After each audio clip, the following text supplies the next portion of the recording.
good evening all for this last session of TRI. What a pleasure to host that discussion today in the capital of capital. Jointly with Laurence van der Straete, who is a senior lawyer at De Gaulle Florence and is now based in Abu Dhabi, dealing with Africa mainly, and Ronald Chagoury Jr., Vice Chairman of Eco-Atlantic, coming all the way from Lagos, Nigeria. Eco-Atlantic is the first African fully sustainable and smart city. Let aside all your focus on infrastructure. I'm Karim Noujam, and I run Sky Capital, a leading investment banking boutique focusing on cross-border transaction and building bridges between developed and developing markets. Let's start with this first question directly, Laurence. If time permits, we will include an opportunity for audience questions. Alternatively, panelists can use this time to delve deeper into key issues raised, and I know both have a lot to say during this discussion. Laurence, first of all, PPPs and accelerated economic development have been a key theme for the region development to attract more funding and more international investors, particularly from UAE. And how do you perceive the risk management for these investors in a continent that has been late to develop? Thank you, Karim. Hello, everyone.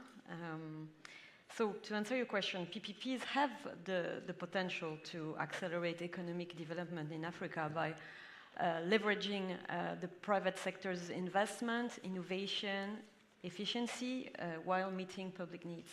But there are certain best practices that can enhance their effectiveness. First of all, as a lawyer, I will tell you the clear and comprehensive legal and regulatory framework. I can give you the example of the West African Economy and Monetary Union, the UEMOA directive on public-private partnerships that was adopted in 2022, which is an excellent tool for PPPs in Africa and in the western part.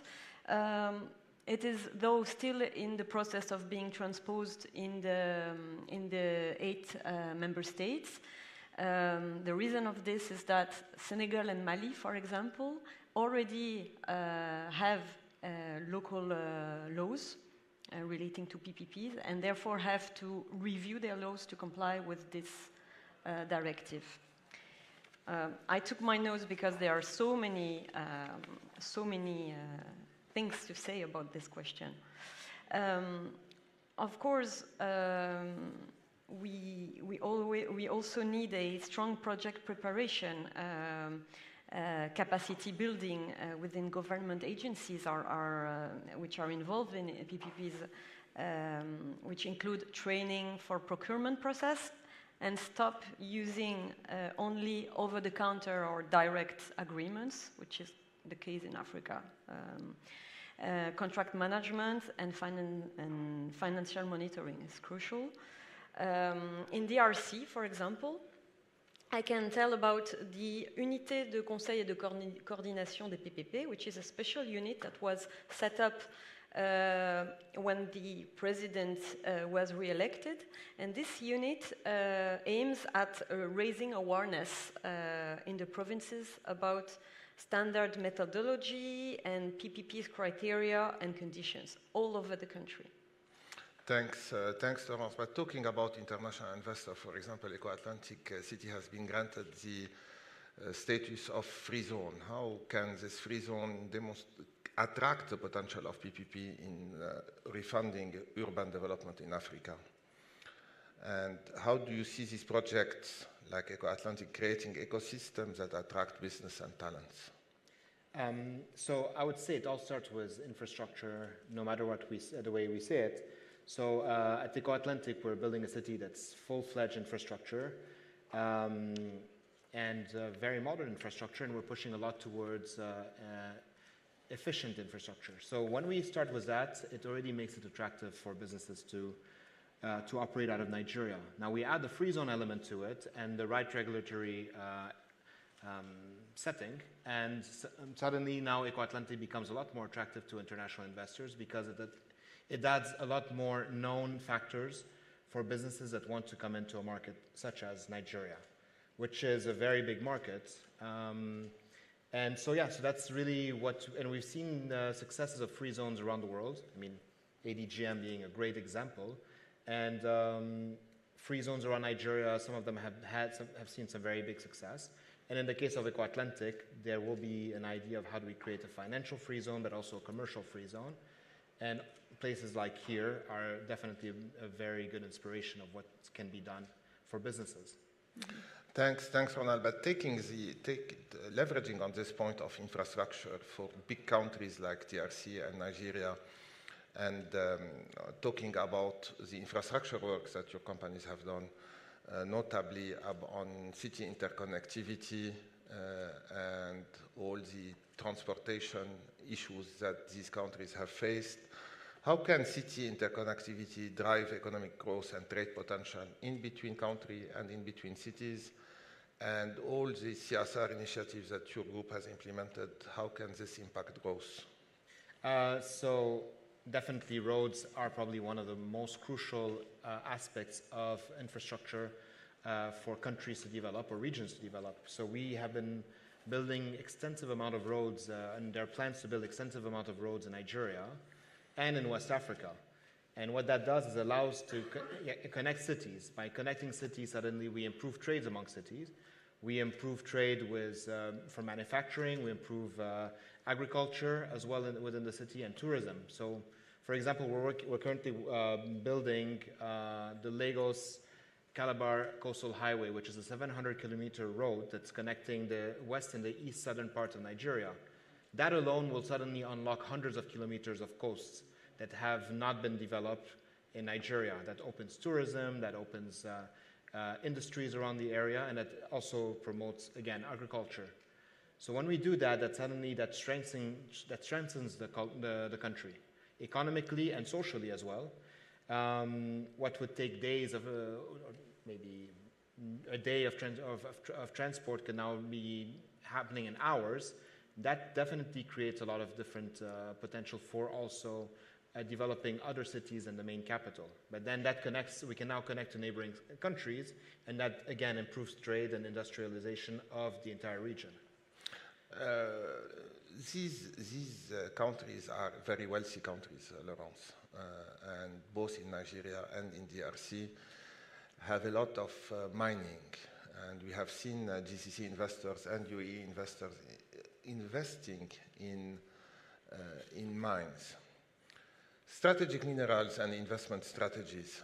How can responsible exploitation of strategic minerals transform African economies?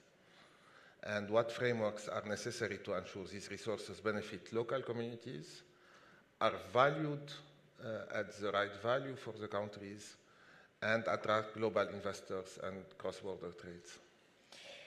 The responsible exploitation of strategic mineral can significantly transform African economies in several ways, provided, of course, it is done sustainably and with thoughtful and efficient distribution of profits.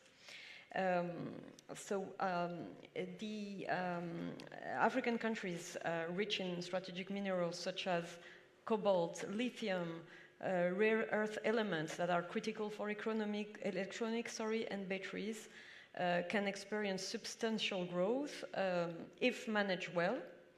The revenues can be reinvested into infrastructure, healthcare, education, supporting broader industrialization, and also to foster other sectors. Of course, it can give rise to, it can create jobs, because the mining, refining, and all related industries have the potential to create millions of jobs. For this, we also need to have a transfer of technology and of skills. Absolutely. To the local population.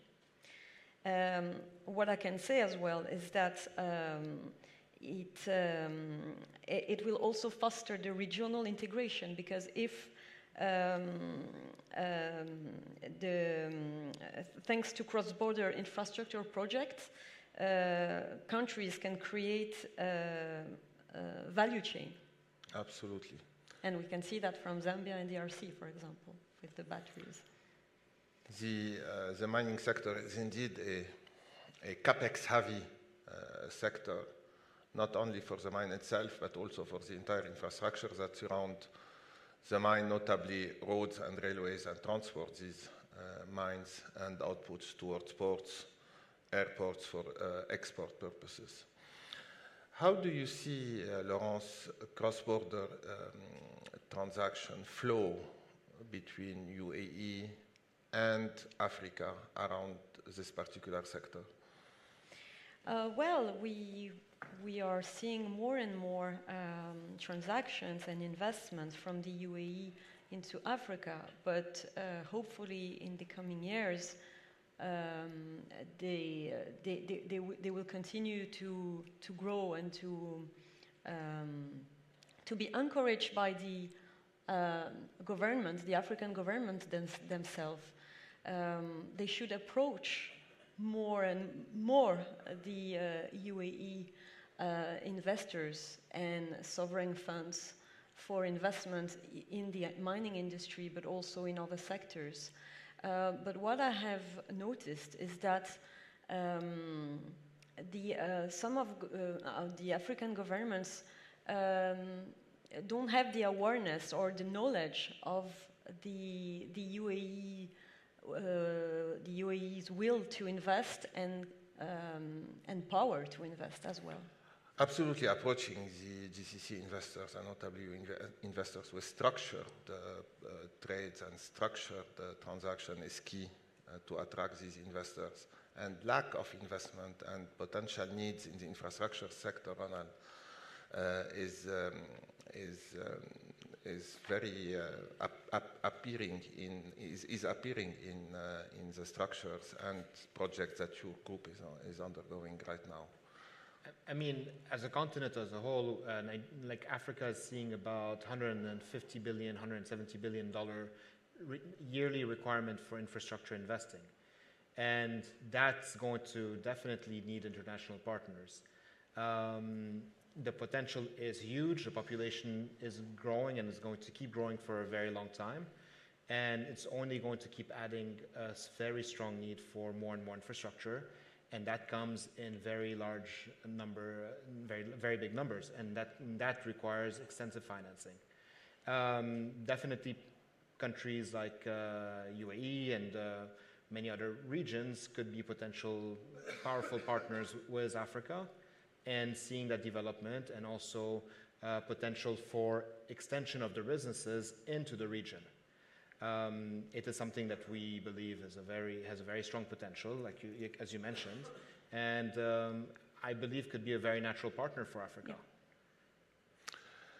Thank you. Laurence, a couple of words to conclude that panel. Time is running out. Oh, thank you. Well, what I can say is that Africa is the continent of future. We spoke of mines, but also we can speak about other natural resources, energy, and what we have to bear in mind as well is that by 2050, 1/3 of the young population of the world, i.e. below 25 years old, will be African. Mm-hmm. So bearing this in mind, there are many opportunities to explore, especially for the UAE investors. Absolutely. That's the human resource alone is going to be one of the most important in the world. 1/3, it's by 2050, it's just around the corner. Yeah. It's going to be one of the last young places in the world. Yeah. I think, based on the clock that is ticking, thank you very much for your time today. Thank you. And Thank you. Thanks to all.